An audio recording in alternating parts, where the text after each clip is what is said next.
family and friends. Okay, Sorry meeting about is being that. recorded. Oh, no, no worries. Yeah, I hope everyone's safe and sound and are finding ways to kind of cope with this current situation as best they can, and hopefully remaining a little bit creative and working on some projects.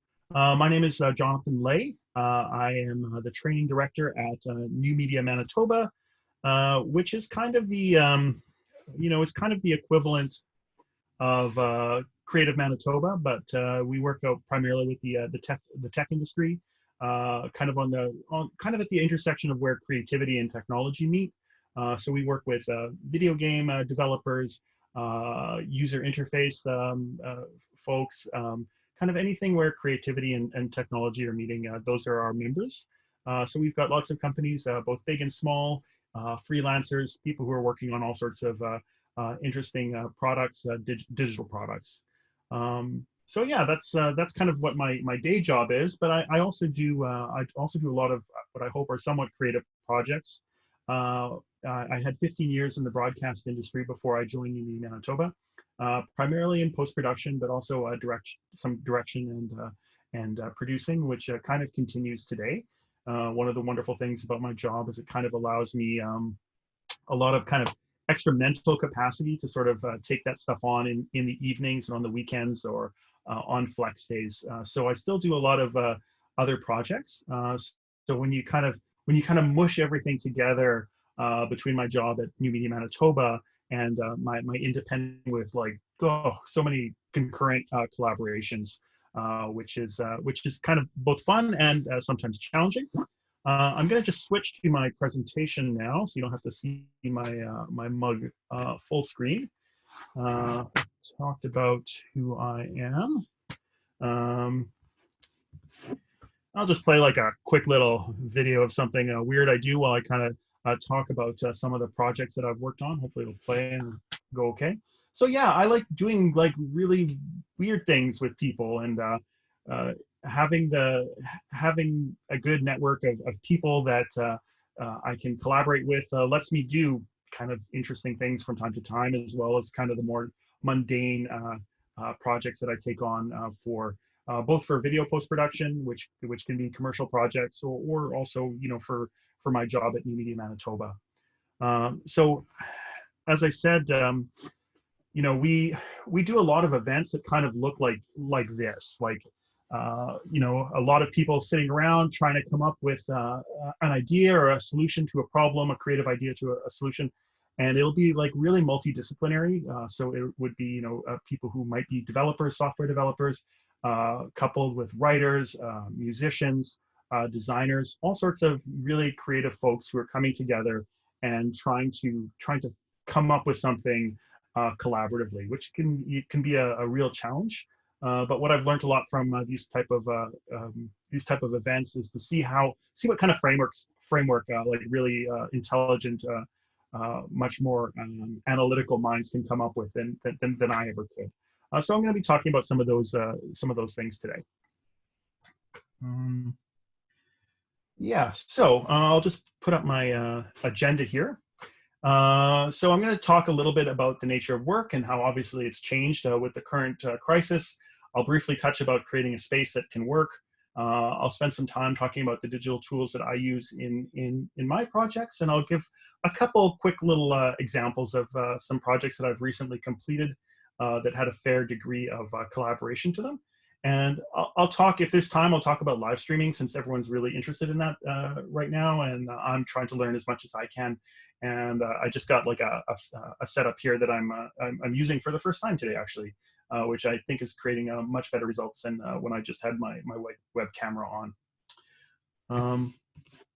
So the way we work is changing, and I think it's going to change forever, like even past this current crisis. I think if your job is pushing pixels around in some capacity, then you're never going to go back to the way that things were, because I don't think we're ever going to need to or want to. If we can come up with a way to foster collaboration that's kind of manageable and effective for remote teams, then the need to physically be in the same space is going to kind of disappear or abate somewhat. And I think a lot of businesses and organizations have always been like kind of really hesitant or unwilling to give agency to their employees to sort of like work from home, because there's this perceived risk that they had about, oh well, they're not going to get anything done if they're at home. They're going to watch TV, or they're going to go for a walk, or they're going to do something else. Who knows? They won't be working hard for me, and I'll be losing money. But now there's this massive case study to kind of prove that argument wrong. And if we go, after this crisis ends, if we go back to work in, like in a staggered way, it's going to continue for, for who knows how long. So I think we all have to sort of like come to some realization that the way we work is going to be completely different, and the place we do it from might also change dramatically. I'm very excited, not about the crisis, obviously, but about this shift in mindset that's coming about because of this. Because I think because of this, we're going to just have a better work-life balance. We're going to have more time to spend with our families, and I think we're actually going to produce better work. So I'm super excited about that. So I mentioned before that my job, I had a job in video post-production for many years.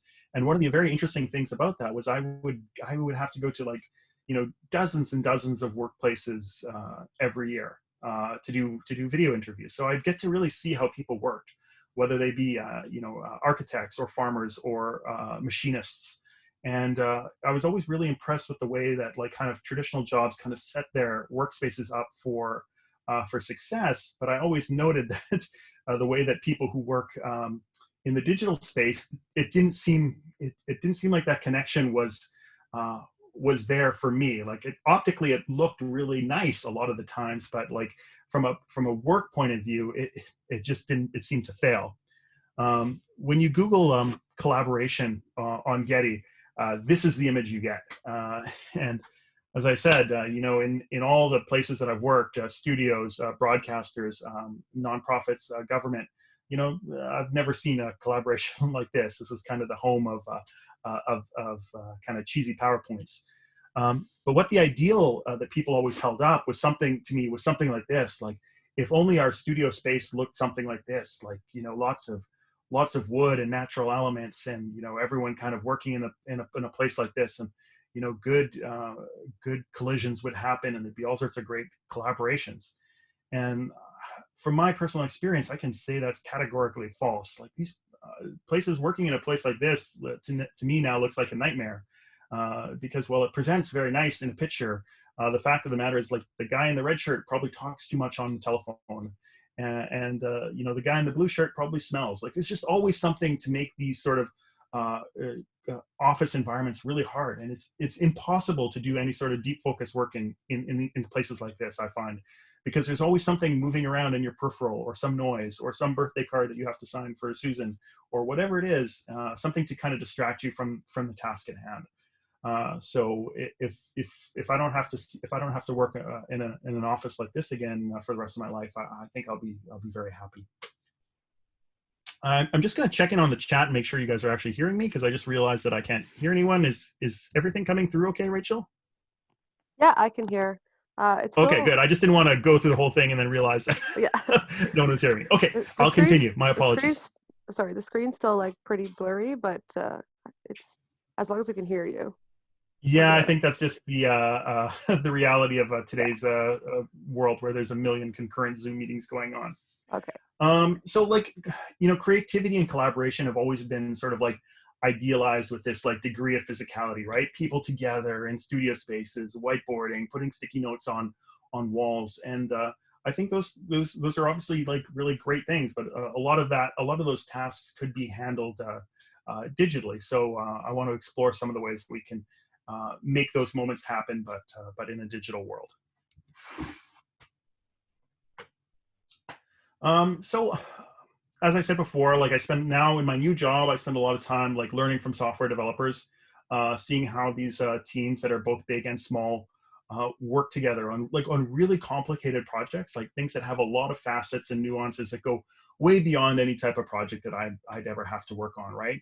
So like constant revisions and iterations and a million moving parts. and a lot of remote personnel are working on this all together. So everything needs to be like really aligned with the tools and really on the methodology of working for these projects to come to fruition successfully. So I'm a firm believer of like putting as much in on the front end of things, a project, because I think that will always get you to the outcome a little bit quicker, and I think there'll be less miscommunications that really hamper and hamstring a project. So you need to really kind of strive to establish the framework right off the top, so people know exactly what their expectations are, and the adoption of this style of work can be made throughout the whole team, and everyone is very clear on things. Something that someone always said to me at one of my other jobs was, are we concerned with inputs, or are we concerned with outputs? And I think that's really clear now. My wife is a high school teacher, and so she's transitioned like very quickly to live teaching online, which would, if you told a teacher 6 months ago about that idea, they would have probably looked at you terrified. And it is tricky, and there are a lot of things to manage, but she's made that transition really well, of managing 40 students, their homework, their assignments, their tasks, when stuff gets in, reviewing, like just a ton of like discrete tasks that she's able to do, because they put a framework in like really quickly, and they said, this is the way that we're doing things, and unless there's some major crisis, this is how we're gonna carry through. So that expectation was really clear for all their staff, and I think they've done a better job than some other schools who weren't quite ready to make that transition. So it is a challenge. But there's lots of unique opportunities we can use to improve the work. She's able to make comments and add notes to assignments in a way that she was never able to do previously. And I think that's something that's going to carry on with her, even when she gets back to in-person teaching. So the rewards of finding the tools and the techniques are so massive that it's just going to be a seismic culture shift that happens after everyone kind of returns to whatever business they're in, and things return to normal. So these are kind of I won't spend too much time on this, but in the software world, this is kind of the 5 steps of design thinking. There's nothing earth-shattering here, but it's really kind of it's kind of thinking of a project all the way through, and what the cycle and the cadence of the steps are. So if you can do this with yourself, even on your own internal projects, but also in projects where you're working with a lot of people, and use these as kind of your signposts, I find this to be really helpful. Just Google design thinking, and you'll kind of see that there's a lot of good points to take from there. Agile software management is a project management technique that's used for digital tools, and it just really encourages rapid and flexible responses to change, and that is definitely what we need in today's world. We need to be providing creative solutions and leveraging all the talents and input of your team, and that's what if you're running a remote team successfully, that should be your biggest goal, right? Like, you've got all this talent kind of waiting, all these disparate talents. How can you put them together to the final goal that you're all hopefully working towards? So we want to deliver really dependable, successful design outcomes, and our leaders have to keep these teams like curious and creative and energetic and empathetic. And that's a kind of a very different task than I think a lot of middle managers, at least that I've worked with, have been capable of doing, because you're really kind of dealing with the heart of people, and just making sure, and not being able to pick up on all those cues that you would if you were seeing them in person, but just making sure that they have what they need, that their spirits are up, that they know what they're supposed to do, that they don't feel pressured, that the deadlines are acceptable to them. So it's a ton of plate spinning, but the end result always should be hopefully a productive team that's delivering really quality work, and the responsibility for you, if you're the leader, is to create that environment that is fostering creativity new solutions to problems. So this is how I look at my project life cycles for the most part. I've kind of distilled this down to sort of almost every project I've ever dealt with now. And it's usually, you know, kicks off with a little bit of discovery. That's where we're saying, okay, do we want to work together on this project? Is there some purpose for our collaboration? How are we going to bring our different talents together to build something that we couldn't build on our own? And then when the discovery is kind of satisfied and we're like, yes, this is something we should do, but we should definitely work on this together. We'll kick some stuff off and we'll talk about, okay, well, you know, all the logistical sort of details of any project, like when's it due? What are the budgets? What are the expectations? What are your responsibilities? What are my responsibilities? How is this project going to be managed? And then when everything is kind of set and the table is set, then it's just kind of a cycle of work with some project management in there, obviously all the time, and then review, and then more management. And then that cycle continues until we get to you know, the review where we can finally sign off on whatever that digital product is, or that song or that film, and then we deliver it, and then we take a well-deserved break after that has been delivered. So like when you kind of know what the rhythm of a project is, and if you can kind of create this kind of mapping to it, I always find it nice to know, like, where am I in this process? There's nothing worse than kind of being caught in a project and you're like, oh, I can't see the end in sight to this. It's just endless. So having a very clear review strategy and being able to tick stuff off at certain points always makes me feel like I'm getting closer to the end. So what should our now that we know, like, kind of this high level, like, aspirational stuff about, you know, what work is and maybe what it could become, on a practical level, like, how does it look like in this new reality? How do we find the right space that's going to make all our dreams come true? This was kind of like a Tony Stark type of inventor's lab, where he's got all his tools and everything ready. And I mean, this is what anyone would like to have at their disposal, but unfortunately, that's not the reality for anyone other than superheroes. So I always thought, oh, you know, I see all these design studios and all these Pinterest boards and things like this online, and I'll have my studio set up, and it'll look really, really nice, and you know, it'll be so minimalist, and I'll get so much work done.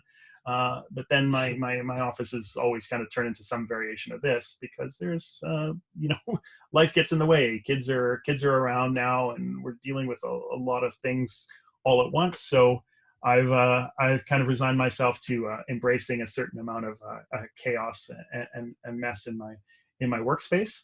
But you know, whatever type of personality you are, just find that little space in a closet or in the second bedroom, and just try and carve out some type of little island for yourself, so you can get some work done.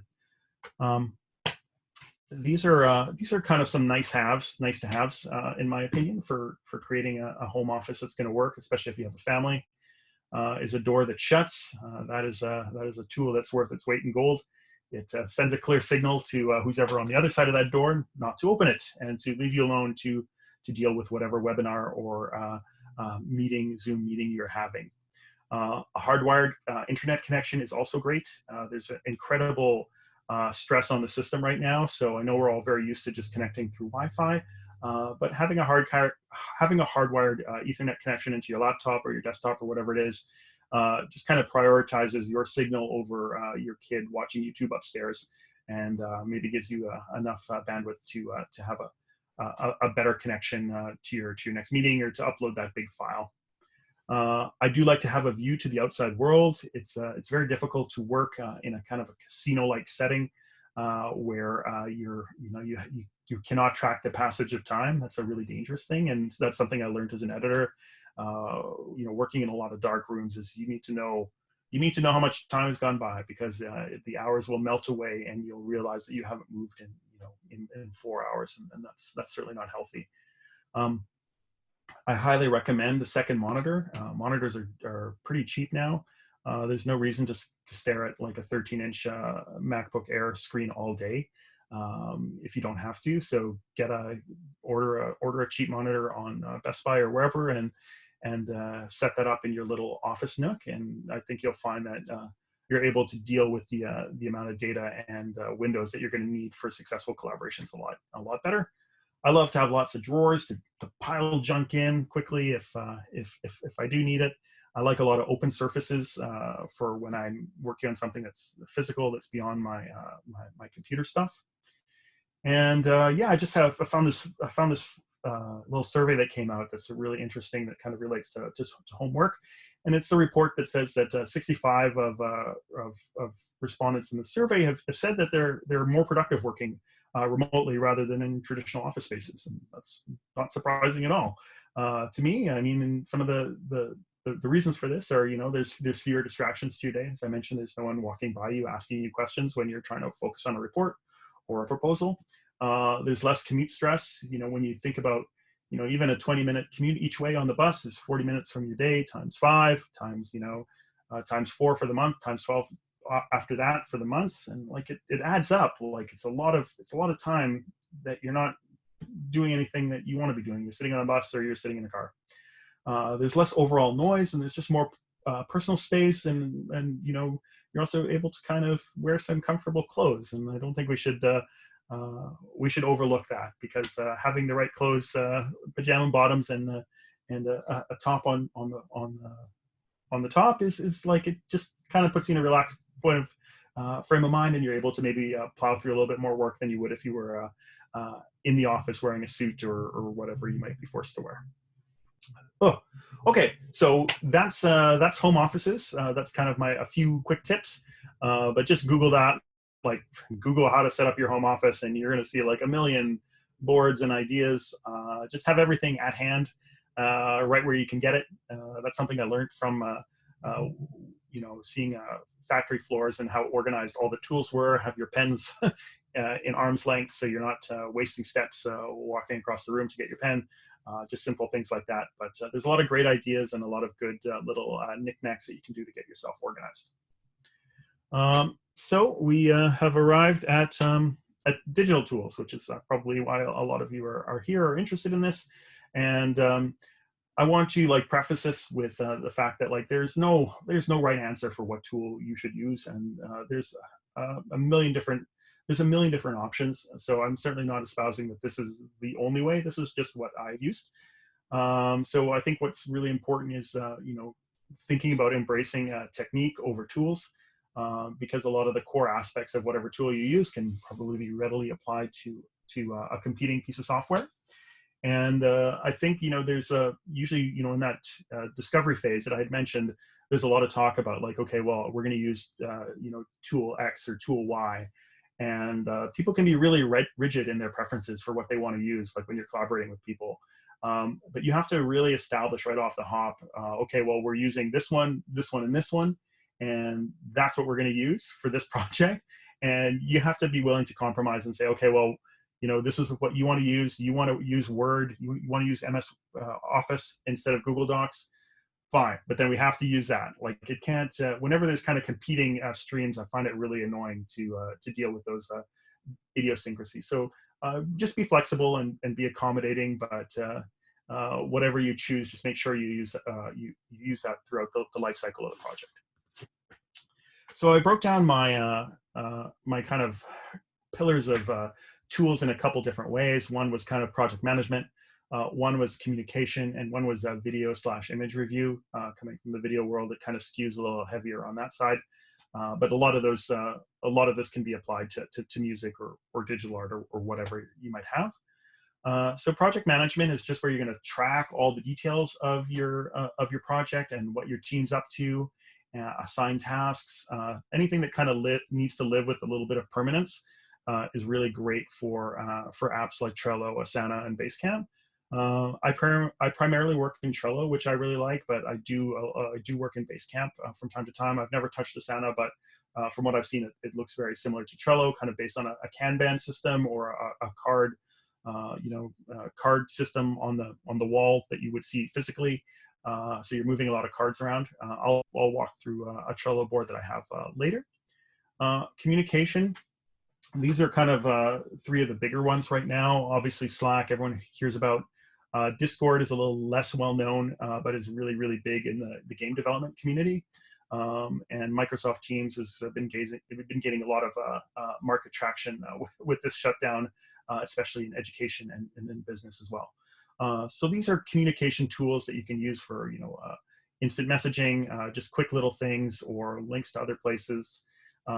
Anything that I find that doesn't kind of need a lot of permanence, I do in Slack. So I try not to tie up my email correspondence with collaborators through emails. If I'm saying that, hey, where's that logo? Hey, where's that image? I would just, shoot someone a quick Slack message and receive the information or the asset that way.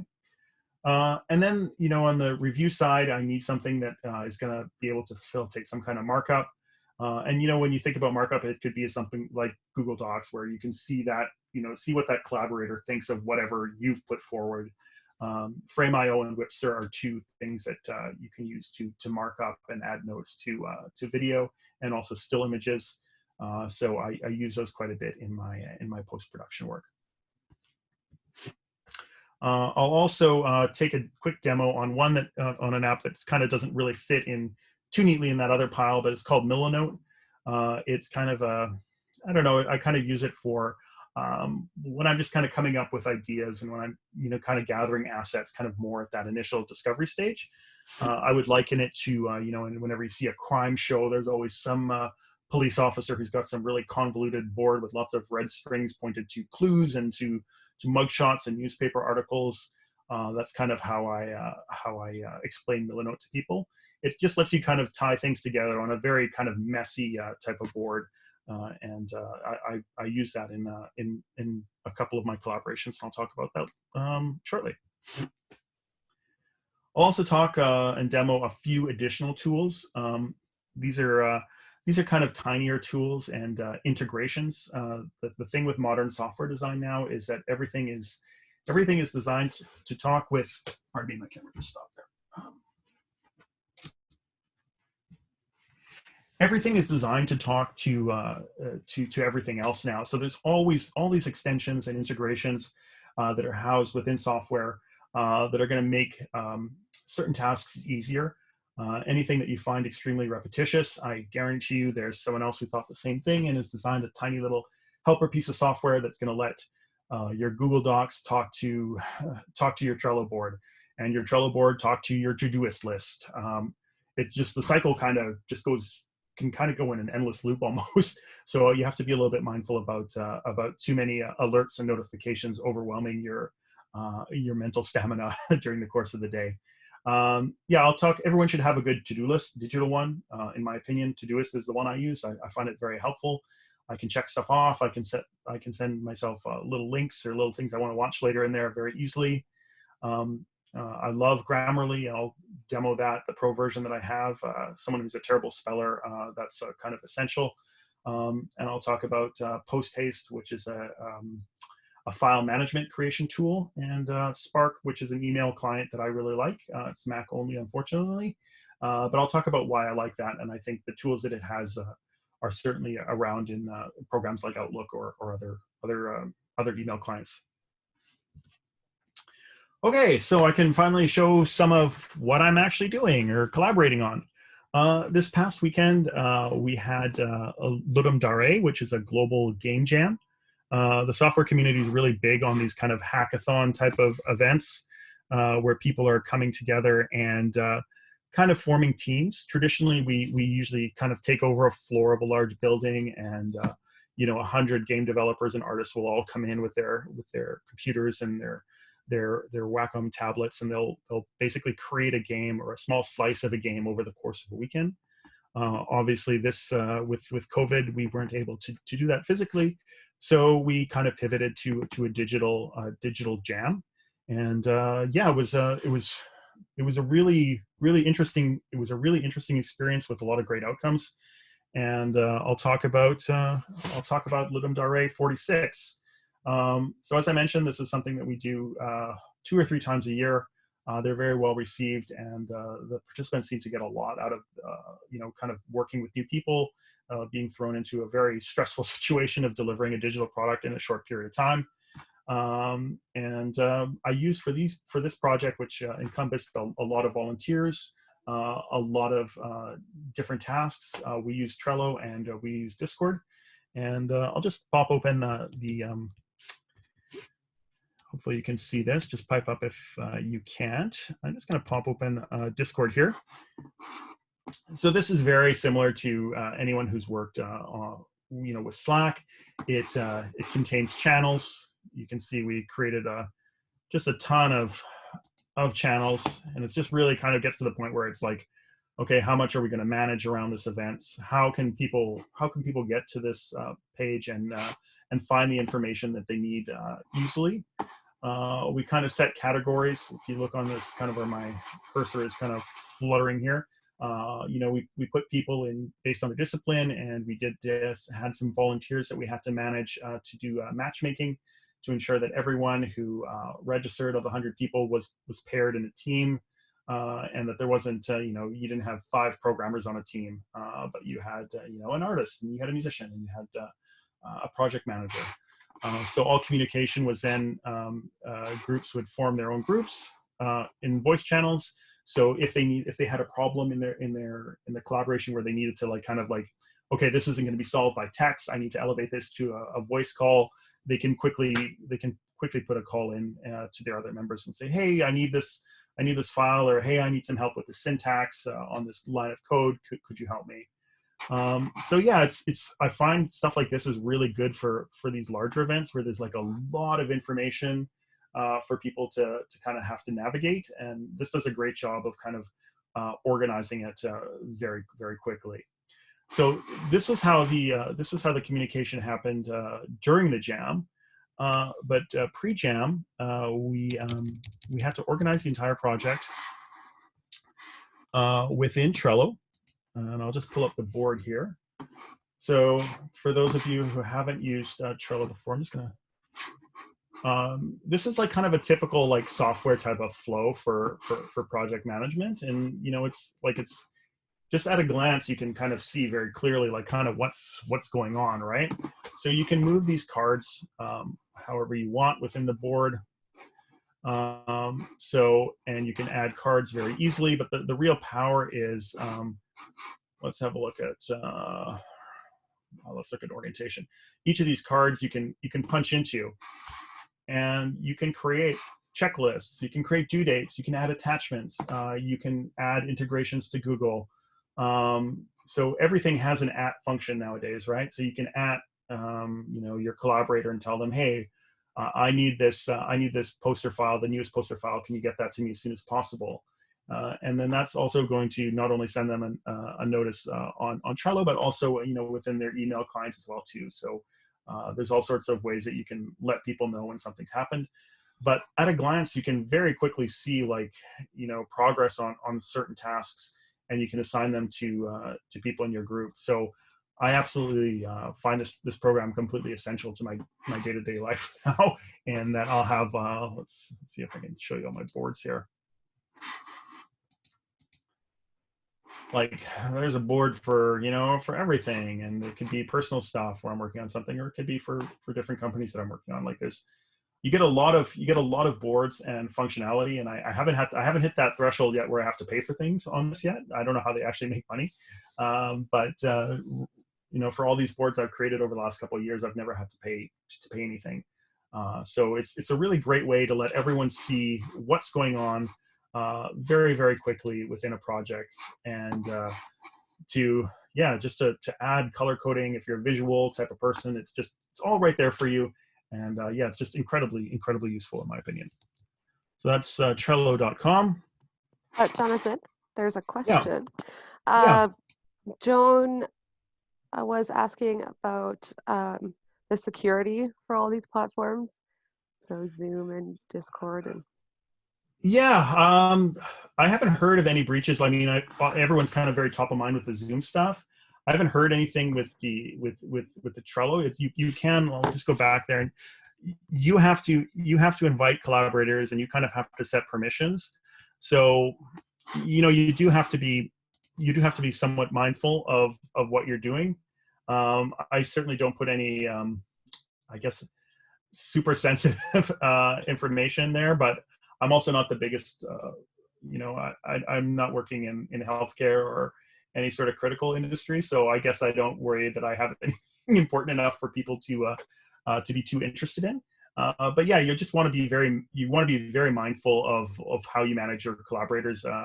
And they usually have, like, if you go up here, there'll usually be some icon of who can see your stuff, and how they can get in. So, I mean, the only way that someone can see a board that's set to private is with an invitation. So then the onus is on you to maintain that security. So, like I said, I haven't heard anything happening with Trello boards, but security should always be like a concern. And what you're actually putting online, is that something that you'd be prepared to get out in the world? Because, I mean, you also have the added risk of, well, like, who's your collaborator sharing it with, like, who's on his screen, so, or their screen.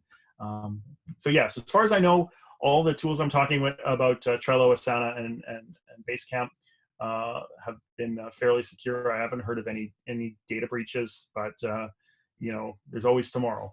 So Yeah. you should always be careful about how you manage your collaborators and what you put on these boards. Thank you. Does that provide a somewhat of an answer? Yeah, so anyway, the end of the jam was really successful. As I said, we had nearly 100 participants took part in the event, with 40 demos and games that were created. I don't know if this little jiffy will play here, but this was like kind of a little idea of a game. You got this dog and you gotta walk it, not knock over the lights. So, like, the level of skill in the Winnipeg game dev community is, like, pretty amazing. They typically place very well in the rankings worldwide. All these games, all the games from Ludum.ra will go to a global site called itch.io, where all the Winnipeg games will be hosted. And I'll provide that in my notes if you're interested in playing any of those projects. You can see exactly what was created. And so the goal with those type of collaborations, when you're working on, like, what they call like a vertical slice, something very small, it's almost like a proof of concept. So if you can create something and you're like, hey, this has some legs, let's keep going. The hope from New Media Manitoba always is like, oh, well, maybe a company will start, or maybe a digital product will get created around this. And it has happened in the past, and it's a lot of work making a game, way more than making a film, in my opinion. So the stars have to be really aligned for that to happen. But we've also seen, like, this being a great calling card for participants to create something that they can use to apply for a job, a software development job, or hopefully a job in the video game industry. Okay, so next up is a case study on a personal documentary project that I'm working on with my brother, who is currently residing in San Francisco.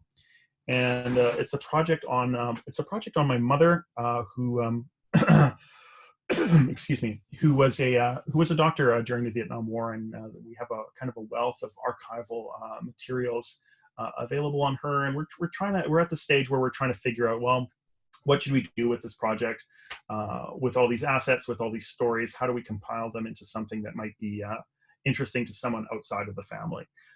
So that's the project we're working on now. And as I mentioned before, I'm working primarily right now in Milanote on that. And this is the Milanote interface.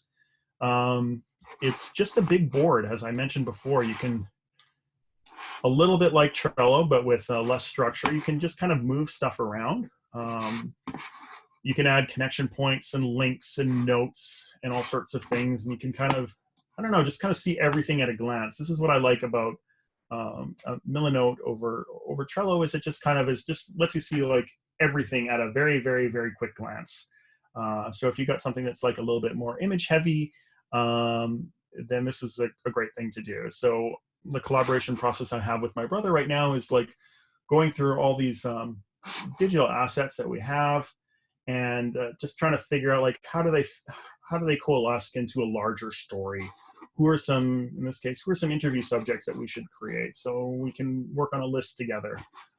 We can say, well, what other archival materials do we need? We can link to Google Docs scripts and ideas. So I find this a really great program to just kind of generate ideas and images on. It's a kind of like a little bit like Pinterest, I guess, but a little less kind of focused on pure design. So Milanote is free. I think you get 3 free projects on it and a data limit. So once again, I always like to use these free apps, but you do have to be careful that you don't kind of hit that threshold of liking a program too much and then being kind of cornered into having to pay to upgrade the services, because there's a lot of I could spend a lot of money on software services if I want to, so I have to be a little bit discerning. But yeah, Milanote, milanote.com. You should definitely check it out. Okay, so that was a personal project. And here is a commercial one. So I talked about how I like to do, kind of, I don't know, some kind of arty and weird video projects. That happens once in a while. For the most part, I work on very kind of, what's the word? Utilitarian type of video projects. And the video world has shifted a lot, obviously, in the last 15 years. And something I've seen a lot more work come from is YouTube.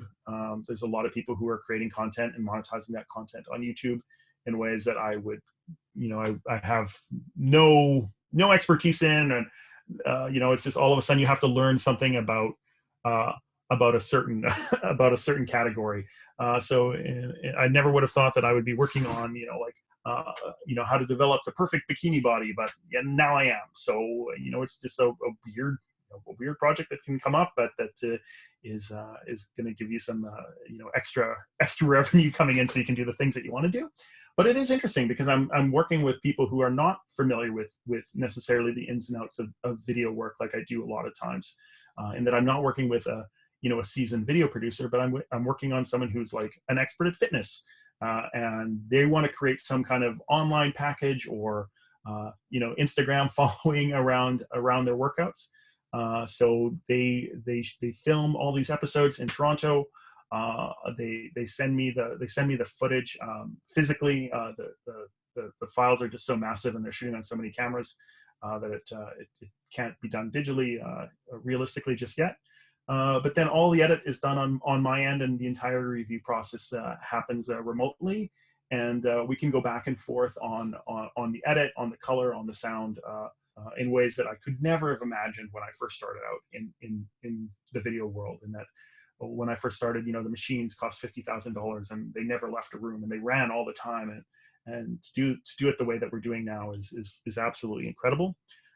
So this project is done like between the producer, the star of the show, and myself. And it was kicked off with simple email stuff, but then we moved into Frame.io for kind of project management and review. And I'll just pop that open if I still have it here. So here's the interface. All these interfaces kind of start to look the same after a while, but I can create different teams, and you can see kind of where my cursor is over here. I've got a fitness video, I've got a podcast, I've got a series going right now within my Frame.io. These are all the different modules that I've created for the project. And if I punch into each module for a second, you can see the actual movie file. So these files are downloadable, but the more important thing is, let's look at this one that actually has some comments. If I give this a double click, it opens up. Turn that off, sorry. It opens up and it gives a running list of comments here that I can check off, that I can export into my nonlinear editor if I want those comments to exist spatially on the timeline where they're referencing. And I love just being able to check stuff off. You can mark up the frame with drawing tools. If you want to say, okay, let's remove this water bottle from this shot, can you do it? And yeah, all these comments are piping in through your email system. So you're also seeing those notes as they come in. So you can be very, very responsive and work very, very seamlessly with people. When it's all done, I can upload the master file, and that can be downloaded on their end and then posted to YouTube, and Bob's your uncle. So Frame.io is it has a free service, but it's pretty limited. So if you're just doing one quick project, you could try it out. But anything past that gets a little bit more difficult, just because there's a lot of data that's going into this service, because you're uploading movie files, but they could be sound files or picture files as well too. You can create presentations where you consolidate all those movie files into kind of one master, almost like scrolling web page where people can view everything that you've created.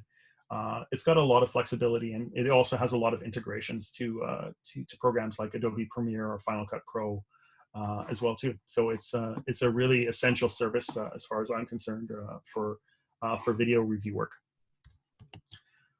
Wrapping it up, getting close to the end here. Thanks for bearing with me. Yeah, so those are some of the type of projects that I work on. I was kind of sitting back and thinking about like who all I have to deal with in any given month, and it kind of made me really reflect on like, wow, I'm dealing with a lot of different folks who are all trying to do something, for the most part, really admirable. They're trying to create something that is for their business, or they're trying to create something that's for the betterment of the community in staging an event. There's so many people who are working on things that that go beyond money, and I'm really happy that I can kind of be a part of that in helping in any way I can. That's what I get a real blast out of, and that my job is not just kind of limited to routine, and that's just something that I personally really appreciate about my situation. Yeah, so these are my keys to success. Establish a protocol early on. Be adaptive. I know this. I'm not exercising this in this format, but I do try to listen more and talk less. That's something I've really kind of worked on personally. Is I'm a kind of a chatterbox, so I've found that I've been much better at managing people when I shut up from time to time. I do try and check in with teammates at the right times, and I'm also trying to get better at kind of reading subtext into what might be a quick email or a quick DM, and saying, oh, especially with the current crisis, like just knowing like, oh, this person sounds like they're a little down right now. I'm reading something into this. Do I need to maybe ease up on the gas and just kind of do a personal check-in where I'm like, hey, is everything okay? Or do you have everything you need? I think we have to be a lot more cognizant of how we're dealing with people, because everyone's dealing with this craziness in really, really different ways, and everyone is handling the stress in very different ways. So I'm trying to be more empathetic and thinking about other people's situations and the struggles that they might be going through, that might be preventing them from delivering something on time or finishing something that they need to finish. So I also really want to trust my teammates. That's something I do on the discovery phase, is like I can discover like, okay, this person is the right person to work with, and I'm going to just trust them to be awesome at what they're supposed to be doing. And I just have to you can't see someone so-and-so grinding away at their desk, but you have to just assume that they are doing that and they're going to produce something great for you. I don't want to get too attached to tools or methods because they change all the time, or they go out of business, or something new comes up.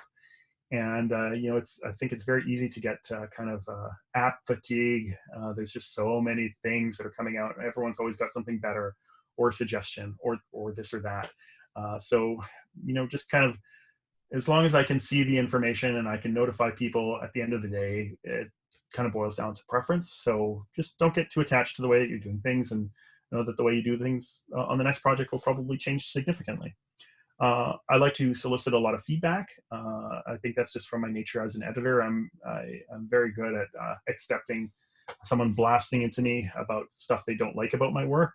So even now, when I've kind of moved more into event-based work or writing proposal work, I'm very happy to get feedback, and I don't take it very personally. And I trust that whoever I'm asking feedback from is like has the project's best interest at heart. So I'll quickly end this by talking about live streaming, and then I can open it up to any questions that you might have. Everyone seems to be talking about live streaming now. Everyone thinks that this is the answer to things, and yeah, it's massive now, and it's just going to get bigger. Every platform is making it really easy to manage this. you can live stream to Instagram and Facebook and YouTube with the press of a button now. But I think there's a lot of considerations that you should have about, like, should I be doing it? Should I be investing the time and the mental anguish about it? This is the setup that I'm currently using right now, which is my pro setup, which really isn't a pro setup at all. But you can just see, like, even if you kind of like go beyond just turning your web camera on, like the amount of gear and screens just seems to pile up really, really quickly. So you can see over my monitor, the bigger monitor there, I have a DSLR. It's an old DSLR. It's nothing fancy, but it's got a decent lens on it, so I look hopefully a little bit better than I normally do. I have in the middle of the desk is a switching board, which I'm going to press now, which lets me kind of very quickly toggle between my different frames, or like go to a still and back to me. So it just lets me cut really quickly instead of monkeying around too much with the screens. The ideal situation for these switchers is for someone else to be doing it for you, but obviously that's not the case right now. So yeah, it's nothing fancy, and it's nothing super cost prohibitive. I don't have a fancy light yet. I don't have a fancy mic yet, but maybe in the future. But there is some capital cost to probably doing this. This is the switcher that I'm using. It's called the ATM Mini. It's like a production switcher from a TV studio, but like really toned down, and it's only a couple $100. And it's really, really fun if you like pressing big buttons, and it's useful for this sort of thing. So as I mentioned, this is what you need. A decent mic, a tripod, some lighting if you don't want to look like a monster, a switcher, and a channel to stream from, and also probably most importantly, content that someone wants to see, because there's a lot of hours of content being produced right now in live streaming. So I think finding an audience is something that is a big challenge, and something that I can offer zero advice on. I will quickly show you finally here. I'm going to show you Twitch, because that seems to come up a lot. Twitch is a kind of like YouTube for games. It's where a lot of the biggest gamers kind of put their live streams. But you can sort of see, like, personally, it's like, I find it like really intense visually. But sorry. Oh, sorry, I missed something there. Yeah, it's really intense visually, but you can, if you're into games, or even if you're into other things, like, what else did they have here? Like, any sort of weird esoteric thing you can make a Twitch stream for, and maybe find some traction. You can tie your Discord channels to your live stream, so that when you're streaming live, you can be answering, you can be managing stuff on Discord as well too. As well as getting the comments on screen. So it takes a certain sort of skill set and comfort in front of the camera, and the ability to multitask, I think, to do it really well. But yeah, there's stuff coming out for Facebook, and YouTube's got their one-click buttons to you just click the icon here now and just say go live, and you're in business. So the streams coming out from your computer can live to your audience, if that's something that you're interested in doing. We're currently, New Media Manitoba is doing live streams every Thursday, and yeah, we're finding pretty good audience engagement. But it's like a marathon. It's not something that we're that people are just, you don't just jump on for, at least we haven't been for our training, jump on for 5 minutes. It's like an hour-long session. So I think you have to have a certain amount of stamina to really succeed with streaming. I'll have some links that I'll pass on to some of the hardware and some of the software that I've provided, and I think that's it for me. I did my half hour, and I'm really happy to answer questions and clarify anything that I rushed through or that I didn't do a good job of explaining. So I'm going to switch back to my to the Zoom call. So you might lose the feed of my presentation, but don't panic. Okay, I'm back. Rachel. Hi. I don't see you. We see your screen still.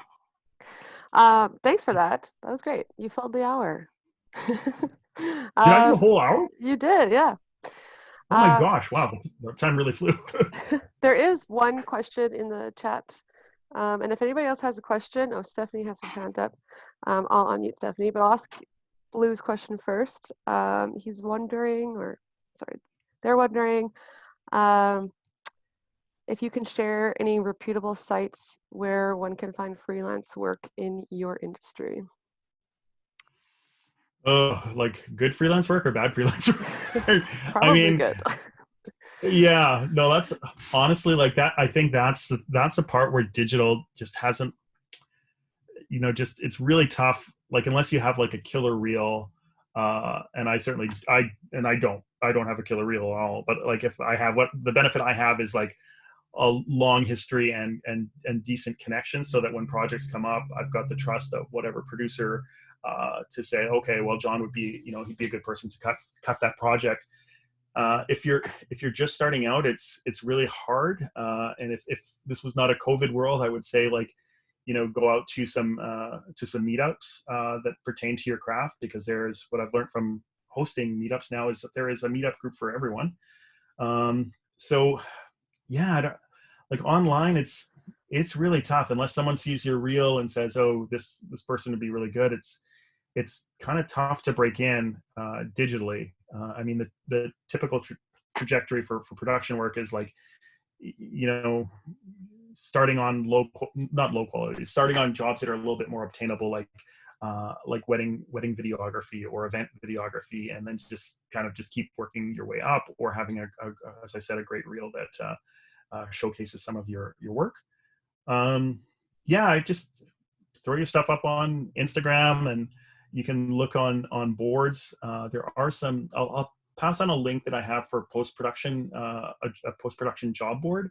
But that's more like career-based as opposed to project-based. Does that help? I'm sorry, there's not really a good answer for that. They said thank you. So yes. Somebody wants your contact. Can I share your contact with everyone? Or yeah, absolutely. And I'll pass on my whole, like, I'll pass on a truncated deck to Rachel to pass out to participants, and I'll put my email contact would all obviously be in there. If you're going to, oops, sorry, start again. 1 second. If you're going to contact me about anything kind of interactive digital media related, just contact me at john@newmediamanitoba.com. I also put on my personal email if you want to talk about maybe a collaboration you want to do with me. Maybe we can find something to do, because as I said, I like doing weird stuff, and I like meeting new people. So I'm always happy to talk about projects. Cool. Stephanie, I've unmuted you. Yeah, thank you. Yeah. So John, a couple quick questions. So first of all, I would love to talk to you about having you help with my editing of my YouTube videos. Now, my question is more around, like I use mostly Patreon, Instagram Live, Facebook, and YouTube. And I looked into Twitch because my brother does like audio books and different things. And I looked into all the software needed for that. So I downloaded the software for Twitch, like I paid for the software, but I just don't understand the broadcasting aspect of it. Like when you talk about integrating the other platforms into it, because I was like, well, with the capital cost with Twitch, it seems like I can't use my smartphone. I'd have to get a laptop, a DSLR camera, and another screen. So I was just wondering, like for people who are not techie, like I'm great with creative concepts, marketing, putting things together, but in terms of using like really high-end audio software and integrating these things properly so that they like if you were to Twitch live stream, right, and you'd want to connect that to your Instagram Live or your YouTube Live videos, is that possible? What software would you recommend? Like, how hard is that for a newbie? Because I really want to get on Twitch, but that seems to be the hardest part. Yeah, like so. It's all like how many sources, how many input sources do you need? Like for example, for gaming, like they'll have the feed on them. They'll have possibly the feed on their desktop of whatever's going on their desktop, and then they'll have a feed from their console. So right there, you've got 3 sources that are coming into your feed, right? That you need to manage. And like you can see, even with my little dinky setup here, I've got two feeds going, right? I've got my desktop feed and I've got my camera feed. So depending on the type of work that you're going to do, you just have to sort of think, well, how many cameras do I need? And anything with even if you've got an old camcorder, anything that you've got that has an HDMI out would plug into a board like this and give you that really easy flexibility to quickly switch between things. But there's a lot of points of failure here, and there's a lot of things that can go wrong. But definitely, I'm just going to grab a mic so you can see which, having ideally, like eventually, if you have a mic like this, it's going to give you much better audio quality for whatever you're talking to your audience about. So having that like kind of on a malleable arm of some kind that you can kind of swing around as you need to would be useful. So yeah, I mean, so I have those things. Yeah, I have all the stuff you're talking about equipment wise. It's just like figuring out how to get. I haven't been able to, like, when I plug it in or download the software, I haven't been able to get things to work properly, right? So if you click on one thing, you're not getting sound from the mic. It says it's recording, it's not recording, and that's where I'm getting confused. I'm like, yeah, I have the equipment, I have the software, the profiles are set up, what am I doing wrong? So I was wondering if it's more like you need to have a minimum capability with your computer to be able to do certain types of processing, because I know my brother and a lot of people end up, custom creating their computers or, upgrading to a high-end gaming computer for the video output. The video output for sure. You'll need either a capture card in your computer where the feed is going out to, or what you can. I'll send a link. It's kind of like it almost looks like a broadcast monitor like this, but it's got an internal like SSD recorder on top of it, and you can route your feed from either your computer or, in my case, the little board I have here to that, and that would be kind of recording all that content for you. So yeah, why don't we? Give me your after this. Just email me and just maybe give me a list of like what your configuration is and what you're trying to do, and maybe I can try and help walk you through some of the settings. Yeah, thank you. I'd be definitely interested in your consulting services, after this workshop and seeing what we can figure out. Thank you. Yeah, and like honestly, the streaming stuff is like pretty brand new to me. I think the advantage is I've having done enough like video work, it's just kind of tracing that cable now that's kind of digital and figuring out like, well, why isn't something working? We have a couple more questions. You had mentioned post haste, but then you didn't talk about it. Oh, yes. Thank you. Yeah, let me quickly do that. So I love, where is it? Post haste is I'm a big fan. I mean, once again, coming from the video world, there's nothing I hate more than like inconsistent file structures. So all post haste it's a free app, once again, by Digital Rebellion. I'll provide the link. But it just lets you create templates for creating like folder structures really, really quickly. So if I say I want to create here's all my templates. So I can make a video editing template, and you can see all the folders and the dummy projects that would be contained within. But this is my typical one here, my typical file structure. I have something for approvals. I have something for client communications. I have finals. I have my footage, and I have my working, which has some more editing directories in there. So what you can do very quickly is say, hey, there's nothing too complicated to this. I assign everything I do a docket number.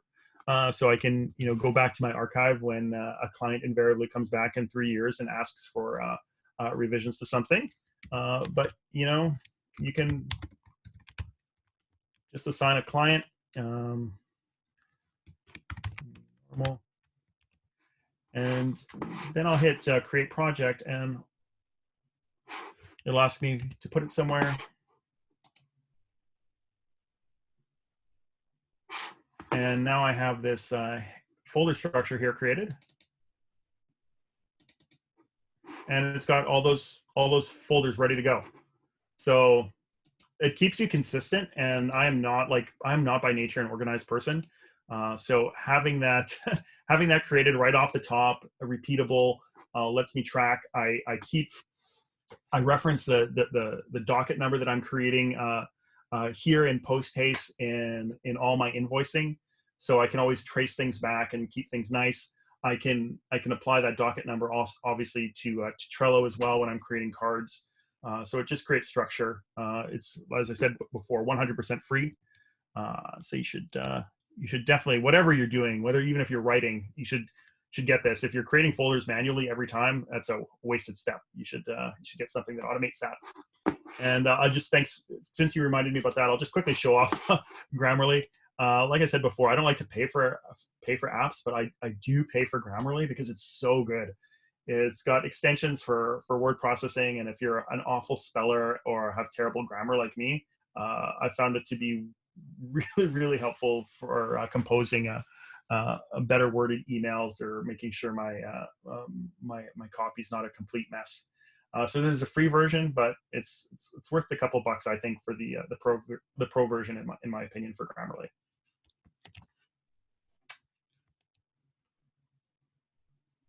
Awesome, thanks. Is that it? Yeah. No problem.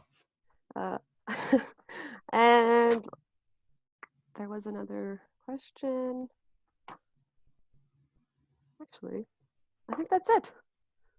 Great. Anybody else have any questions? Last chance to let us know. All right. Well, thanks again, Jonathan. That was awesome. Yes, and thank you for having me in your homes. And please feel free to reach out at any point to me about anything you might like to talk about. I got my contact info here. The top one is my New Media Manitoba. It's kind of my professional one. The hello at Jonathan Lay is my weirdo one. So address your emails accordingly.